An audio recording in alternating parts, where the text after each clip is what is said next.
મારા નાના નાના ભૂલકાઓ મજામાં છો ને? તબિયત સારી છે ને તમારી?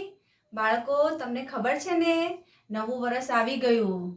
ઓકે, અને નવા વર્ષનો પહેલો તહેવાર એટલે કે ઉત્તરાયણ, મકર સંક્રાંતિ. ઓકે, એમાં આપણે શું કરીએ છીએ? પતંગ ચગાવીએ છીએ ને. અને તમને બધાને તો પતંગ ચગાવી ગમે જ છે. ગમે છે ને? ઓકે બાળકો, તમે પતંગ ચગાવો, રમો, ખાઓ પીઓ, તલની ચક્કી ખાઓ, સિંગની ચીક્કી ખાઓ કે ઊંધિયું ખાઓ, પતંગ ચગાવો, કંઈ પણ કરો, પણ એની સાથે સાથે શું? અભ્યાસ ચાલુ જ રાખવાનો છે. ઓકે, ચલો હવે આપણે શરૂઆત કરીએ. આજે આપણે કયું ચેપ્ટર? આ કાવ્ય છે એટલે કે 12મા નંબરની જે કવિતા છે તે આજે આપણે જોઈશું. કઈ છે? નમીએ તુજને વારંવાર. કવિતાનું નામ શું છે? નમીએ તુજને વારંવાર. એટલે કે ઈશ્વરને આપણે વારંવાર નમીએ છીએ. કેમ નમીએ છીએ તે આ કાવ્યમાં છે. ઓકે, જો આ સરસ ચિત્ર તમને દેખાય છે તો આ શું છે? પરોઢીએ પંખી જાગીને ગાતા મીઠા તારા જ્ઞાન. પરોઢીએ પંખી જાગીને ગાતા મીઠા તારા ગાન. સવારે સવારે પંખી જાગીને શું કરે છે? ગાતા મીઠા તારા ગાન. તારા મીઠા મીઠા ગાન કરે છે. સવારે આપણે પણ ઉઠીને ભગવાનને પ્રાર્થના કરીએ છીએ ને. પછી સવારે બધા મંદિર મસ્જિદમાં જાય છે અને કોનું ધ્યાન ધરે છે? ઈશ્વરનું. ઓકે, પરોઢીએ મંદિર મસ્જિદમાં ધરતા લોકો તારું ધ્યાન. પરોઢીએ એટલે કે સવારે, ભલે મંદિર હોય કે મસ્જિદ હોય, મંદિરમાં પણ ઈશ્વરનું ધ્યાન ધરે છે અને મસ્જિદમાં પણ ઈશ્વરનું ધ્યાન ધરે છે. તો પરોઢીએ એટલે કે સવારે મંદિર હોય કે મસ્જિદમાં ધરતા લોકો તારું ધ્યાન. કોનું ધ્યાન? ઈશ્વરનું ધ્યાન ધરે છે. તું ધરતીમાં, તું છે નભમાં. ધરતીમાં પણ તું જ છે અને નભ એટલે કે આકાશમાં પણ તું દેખાય છે. સાગર મહી વસે છે તું.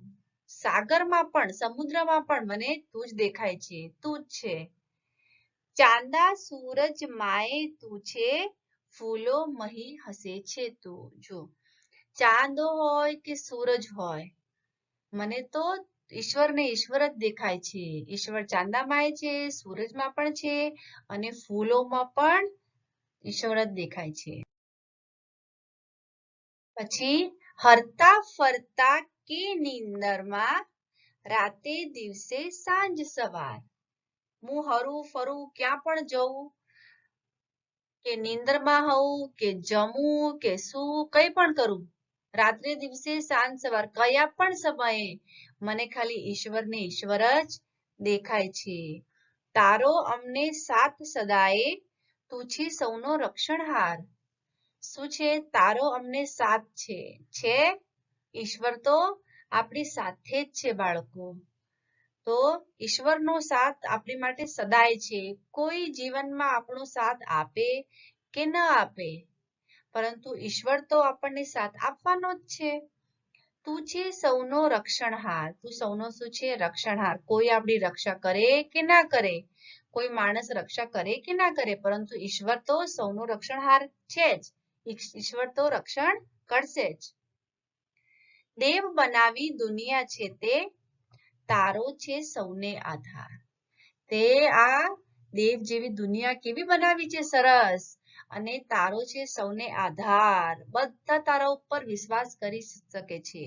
કરી શકે છે ને? આપણે પણ કોઈના ઉપર વિશ્વાસ કરીએ કે નહીં, કોઈનો આધાર છે કે નહીં, પરંતુ ઈશ્વરનો, ભગવાનનો આધાર તો છે ને. તું છે સૌનો સૌ તારા છે, નમીએ તુજને વારંવાર. તું બધાનો જ છે. આપણે એમ ના કહી શકીએ ભગવાન મારા જ છે. ભગવાન બધાના છે અને બધા જ ભગવાનના છે. નમીએ તુજને વારંવાર. તે આટલી સરસ દુનિયા બનાવી છે, એના માટે અમે શું? તને વારંવાર નમીએ છીએ. ઓકે, વંદન કરીએ છીએ તમને. ઓકે બાળકો, હવે આપણે શું કરીશું? એકવાર આ કવિતાને ગાઈશું. ઓકે, પરોઢિયે પંખી જાગીને ગાતા મીઠા તારા ગાન. પરોઢિયે મંદિર મસ્જિદમાં ધરતા લોકો તારું ધ્યાન. તું ધરતીમાં તું છે નભમાં સાગર મહી વસે છે તું. ચાંદા સૂરજ માએ તું છે ફૂલો મહી હસે છે તું. હરતા ફરતા કે નીંદરમાં રાતે દિવસે સાંજ સવાર. આ તારો અમને સાથ સદાય તું છે સૌનો રક્ષણહાર.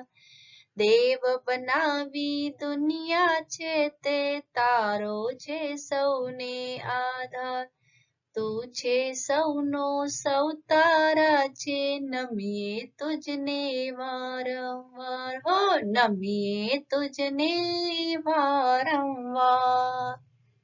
ઓકે બાળકો, હવે જોઈએ આગળ શું છે. પ્રશ્નોના ઉત્તર છે બાળકો. જો પરોઢિયે પંખીઓ શું કરે છે?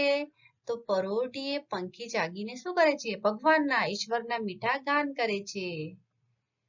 પરોઢિયે લોકો મંદિર મસ્જિદમાં જઈને શું કરે છે? તો શું કરે છે બાળકો? ઈશ્વરનું ધ્યાન કરે છે. પરોઢિયે લોકો મંદિર મસ્જિદમાં જઈને ઈશ્વરનું ધ્યાન ધરે છે. ઈશ્વર ક્યાં ક્યાં છે? ઈશ્વર ધરતીમાં, નભમાં, સાગરમાં, ચાંદા સૂરજમાં, ફૂલોમાં એમ બધે સગળે છે, બધી જ જગ્યાએ છે. આપણને હંમેશા કોનો સાથ છે? કોનો છે? ઈશ્વરનો તો છે જ ને. કોઈ આપણને સાથ આપે કે ના આપે, પરંતુ ઈશ્વર તો હંમેશા આપણી સાથે છે. આપણે હંમેશા ઈશ્વરને શા માટે નમીએ છીએ? તો ઈશ્વર સૌનો છે અને સૌ ઈશ્વરના છે. તેથી આપણે હંમેશા ઈશ્વરને નમીએ છીએ. હવે આ કાવ્ય પંક્તિ છે પૂર્ણ કરવાની છે. પહેલી છે પરોઢિયે મંદિર મસ્જિદમાં. તો શું આવશે? શું આવશે? પરોઢિયે મંદિર મસ્જિદમાં ધરતા લોકો તારું ધ્યાન. તારો અમને સાથ સદાય તું છે સૌનો રક્ષણહાર. કાવ્યમાંથી નીચેના પર્યાય શબ્દો શોધીને લખો. પર્યાય એટલે કે સમાનાર્થી શબ્દ. પર્યાયવાચી, સમાનાર્થી બધું એક જ કહેવાય.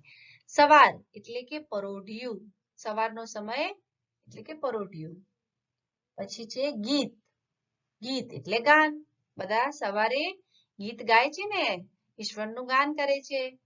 મધુર તો મીઠા. પૃથ્વી તો ધરતી. આકાશ તો નભ. દરિયો સાગર.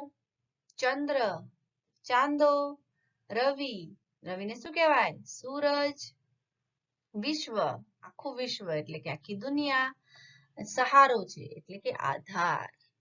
ઓકે બાળકો, હવે છે વચન બદલો. મંદિર, મંદિર એક વચન છે બાળકો, તો એનું બહુવચન શું થશે? મંદિરો. દિવસ એક વચન છે, એનું બહુવચન દિવસો. ત્રીજું ફૂલ એક વચન છે, તો એનું બહુવચન ફૂલો. અને દેવ છે તો દેવો. ઓકે, હવે છે જોડણી. આ ખોટી છે, આપણે અશુદ્ધ છે, આપણે આને શુદ્ધ રીતે લખવાની છે. ઓકે, પરોઠિયું લખેલું છે, પરંતુ શું થશે? પરોઢિયું. નિંદર આવી રીતે ન લખાય, એમાં મોટી ઈ આવે, દીર્ઘ ઈ આવે, તો નિંદર આવી રીતે લખાય. મસ્જિદ, મસ્જિદ આવી રીતે લખાય. સૂરજમાં મોટો ઉ આવશે, સૂરજ. દુનિયામાં રસોઈ આવશે નમાં, અને આઘાર નહીં, આધાર. ઓકે, હવે છે તમારું હોમવર્ક જોઈ લો. હોમવર્ક તો આપવું પડે ને બાળકો.